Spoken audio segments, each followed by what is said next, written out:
বিসমিল্লাহির রহমানির রহিম।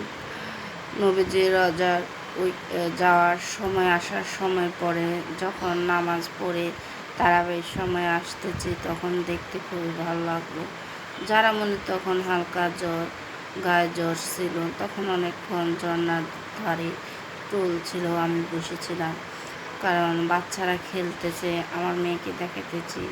একটা জিনিস ভাবলাম, ওরা কত সুন্দর করে খেলতেছে, অনেকের পাশে বসে অনেক কিছু খেতেছে, কিন্তু তারা নির্দিষ্ট জায়গাতে পালাইতেছে, কিন্তু ঝর্ণার পানি আশেপাশে নিজেরাই পালাইতেছে না। এখানে আমাদের ভিতরে বাঙালিও আছে, বিভিন্ন দেশে আছে, কিন্তু আমাদের দেখেন আমরা অভ্যস্ত।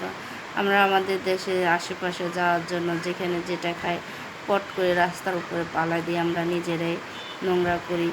আমি না আপনাদের জন্য কয়দিন পর নিয়ে আসবো, আমি যখন রোজার ভিতরে নবীজির রোজার মোবারকে আমি পুরোপুরি ভিডিও করতে পারি না, খুবই ওই সময় চেকিং এবং সব কিছু